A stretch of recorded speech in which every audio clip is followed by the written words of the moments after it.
नमस्कार दोस्तों, मार्गदर्शन पे आपका स्वागत है।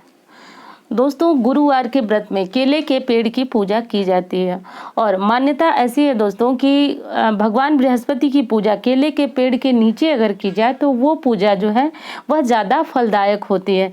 यानी व्रतधारी अगर केले के पेड़ के नीचे भगवान विष्णु की, गुरुदेव बृहस्पति की पूजा करे तो उसकी मनोकामना अति शीघ्र पूरी होती है। दोस्तों, केले से जुड़ी हुई बहुत सारी बातें हैं जो आप इस वीडियो में समझेंगे, जानेंगे। केले का पेड़ घर में लगा सकते हैं या नहीं लगा सकते हैं, शुभ है या अशुभ है, मतलब बहुत सारी जो आपकी दुविधा है वो आज इस वीडियो में दूर हो जाएगी। तो दोस्तों देखिए, गुरुवार के दिन यानी बृहस्पतिवार के दिन जो हम लोग गुरुवार का व्रत रखते हैं तो इस व्रत में ये विशेष मान्यता है कि हल्दी युक्त जल अगर हम पूजा नहीं कर पाते हैं वहाँ पे, मतलब जैसे कि अगर कहीं बाहर की तरफ हमने केला लगाया हुआ है तो वहाँ पे भगवान की फोटो मूर्ति रख करके पूजा करना असंभव हो जाता है हमारे लिए। तो हम अगर वो जल यानी जो कलश का जल होता है, जिस कलश को रख करके हम भगवान विष्णु और गुरुदेव बृहस्पति की पूजा करते हैं, तो अगर वो जल भी हम केले के पेड़ में डाल देते हैं तो उससे भी हमें शुभ फल प्राप्त होता है। पर विशेष फल के लिए अगर कोई गमला है या पेड़ है उसके नीचे ही पूजा करना चाहिए। तो दोस्तों देखिए, उसमें अगर हम डाल देते हैं हल्दी वाला जो लोटे का हमारा जल होता है कलश वाला, तो उससे हमें विशेष लाभ होता है। तो अब हम बात करेंगे कि अगर किसी व्यक्ति के जीवन में धन की समस्या चल रही है, परेशानी चल रही है, तो वो किस प्रकार से केले के पेड़ की पूजा करके और धनवान हो सकता है, उसके जीवन में धन संबंधी समस्याएं समाप्त हो जाती हैं। तो दोस्तों एक बात तो मैं पहले बताना चाहूँगी कि अगर व्यक्ति पूजा करने वाला जो जातक होगा या महिला या पुरुष जो भी हो, तो वो बहुत अधिक धनवान कुबेर के समान हो या न हो, लेकिन केले के पेड़ की पूजा करने वाला और गुरुवार का व्रत रखने वाला कभी भी इतना परेशान नहीं होता है कि उसकी अपनी ज़रूरतों के लिए उसको किसी और से धन मांगना पड़े। बस सच्ची श्रद्धा और जो भी इस व्रत का नियम है वो निभाना पड़ता है।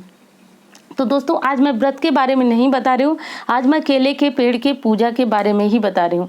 तो किस प्रकार करना चाहिए? तो दोस्तों जिसको भी धन की समस्या है वो अच्छे दिन, अच्छे मुहूर्त में गुरुवार का व्रत शुरू करना चाहिए। और गुरुवार का व्रत शुरू करने से पहले आपको संकल्प लेना चाहिए कि आप कितने व्रत रहेंगे। 16 रहे तो बहुत अच्छा माना जाता है, तो 16 व्रत रहे और उसमें एक केले का पेड़ आप पहले से ही लगा के गमले में रखें और उसी गमले के नीचे आप विधिवत गुरुदेव की फोटो रखें, उस पर कलश रखें। कलश रखने की विधि आप सब जानते हैं, और करके और पूजा आरती जो व्रत कथा की किताब आती है वो भी पढ़ें, आरती करें।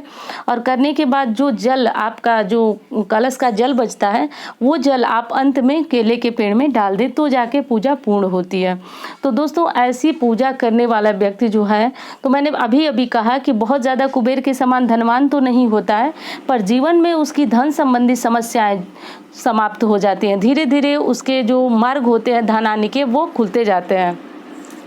तो यही सारी कुछ विधियां हैं दोस्तों जो कि केले के पेड़ की पूजा आपको ज़रूर करना चाहिए। ख़ास तौर से वो लोग ज़रूर करें जिनके जीवन में धन की समस्या बनी रहती है। बहुत ज़्यादा पूजा पाठ सब कुछ करने के बाद अगर उनको धन नहीं मिल पा रहा है तो वो ऐसा ज़रूर करें।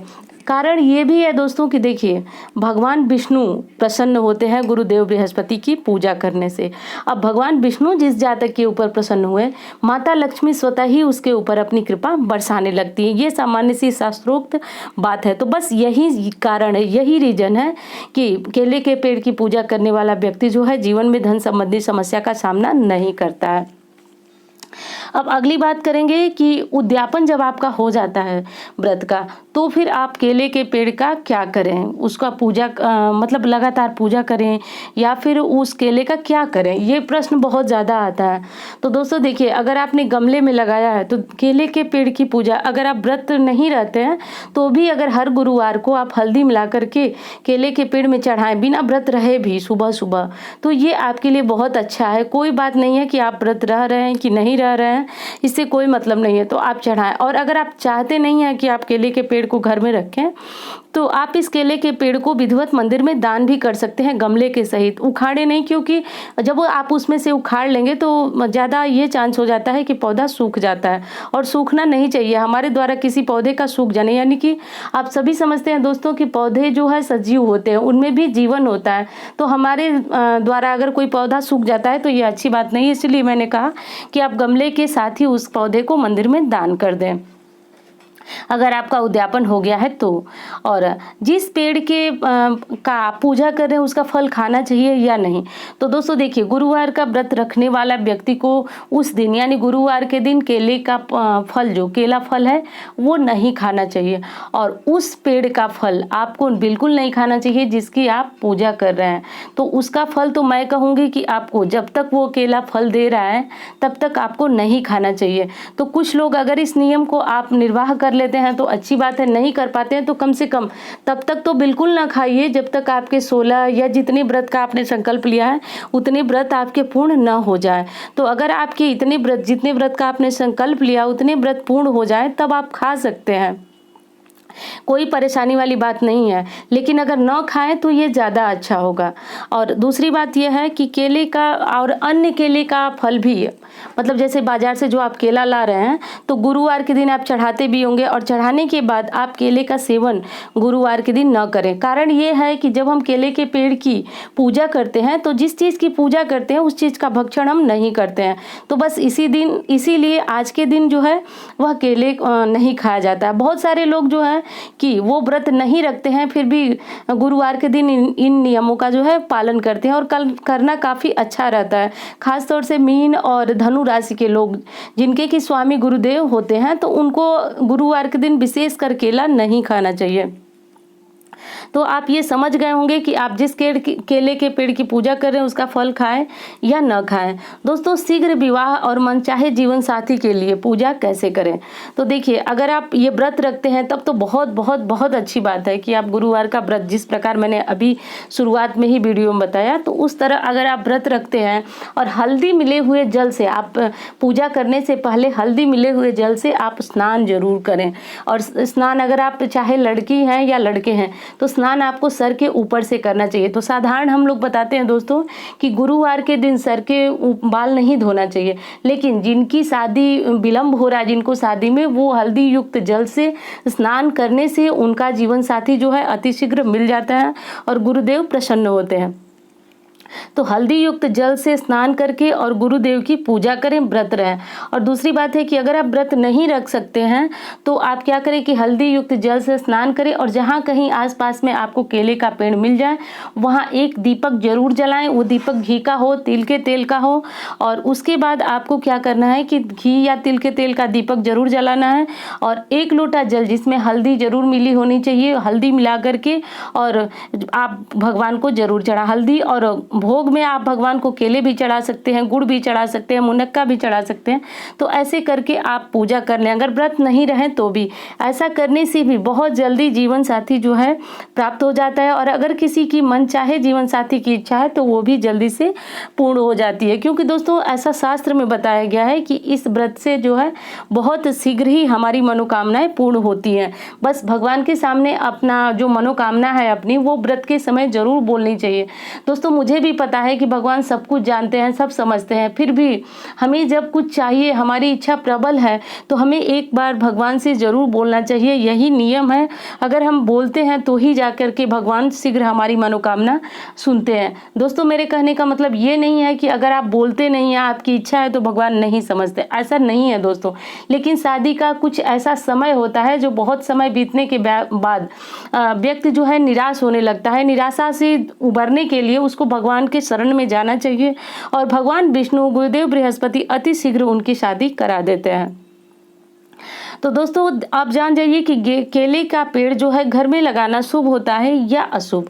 तो दोस्तों देखिए, केले का पेड़ आप घर में लगा सकते हैं, पर शास्त्र के अनुसार नियम ये है कि आप घर में या तो घर के बाहर केले का पेड़ लगाएं, यानी आपके घर का जो मुख्य दरवाजा है उसके बाहर अगर आप केले का पौधा लगाते हैं तो ये काफ़ी शुभ होता है। या फिर आप घर के पीछे की जो साइड है वहाँ लगाते हैं तो ये आपके लिए बहुत अच्छा है। आप छत पे भी गमला रख करके और ये केले का पौधा लगाकर पूजा कर सकते हैं। पर मेरे कहने का यही एक ठोस मतलब है कि आप जहाँ भी लगाएं वो घर के पीछे की तरफ में अगर केला लगाते हैं तो कोई दोष नहीं लगता है आपको और आप वहाँ पे पूजा भी कर सकते हैं। बस केले का पेड़ या पौधा लगाने की मनाही घर के आंगन में है, तो घर के आंगन में लगाने से आप बचिए, क्योंकि आपने ये कहावत भी सुनी होगी कि केला रहे अकेला।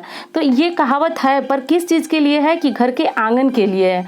आप घर के पीछे लगा सकते हैं, छत पे लगा सकते हैं, और घर का जो मुख्य दरवाजा है उसके बाहर भी अगर आप केला लगाते हैं तो ये तो काफ़ी शुभ माना जाता है। ऐसा माना जाता है कि अगर घर के मुख्य दरवाजे के बाहर केला और तुलसी माँ है तो फिर घर का वास्तु दोष भी समाप्त हो जाता है। तो अगर आप वहाँ लगाएं तो लगा सकते हैं, उसमें कहीं किसी प्रकार का दोष नहीं माना जाता है, और तब जाकर के आप जो है इस पेड़ के लाभ को पा सकते हैं। अब पेड़ ये बहुत ज़्यादा चमत्कारी है दोस्तों। मैंने बताया कि देखिए धन संबंधी समस्या भी समाप्त हो जाती है, और जिनका विवाह में विलंब हो रहा है उनका विवाह भी शीघ्र हो जाता है, और जिन लोगों को धन संबंधी समस्या है उनकी भी समस्या दूर हो जाती है। तो बस उसको करने के लिए सच्ची श्रद्धा और सच्चे नियम होना चाहिए। गुरुवार का व्रत जो है बहुत सारे लोग हैं जो शास्त्र विधि है उसके अनुसार करते हैं, और बहुत सारे लोग जो है कुछ अलग तरीके से करते हैं। अलग तरीके से मेरे कहने का मतलब यह है कि इसमें बताया गया है कि एक समय शाम के समय आपको भोजन करना है। तो कुछ लोग जो हैं वो भोजन नहीं करते हैं, सिर्फ फलाहार लेकर के ही रहते हैं। उन्हें लगता है कि फलाहार करके रहने से जो है भगवान शीघ्र प्रसन्न हो जाएंगे। पर दोस्तों हर व्रत का एक नियम होता है, उस नियम का पालन हमको करना ही होता है। तो इस व्रत में नियम है कि आप शाम को किसी जैसे कि चने की दाल का हलवा या मतलब बेसन से बनी हुई कोई चीज़ें आप खा सकते हैं, तो तभी जा करके हमारा व्रत पूर्ण होता है। अब ऐसा इसलिए बताया गया है कि जब हम बेसन से युक्त चीज़ें खाएंगे, कुछ भी हलवा या जो भी पराठे बेसन का बना करके जो भी अगर आप वो खाएंगे, तभी जा करके आप जो चने की दाल है उसका प्रसाद शाम के समय ग्रहण करेंगे।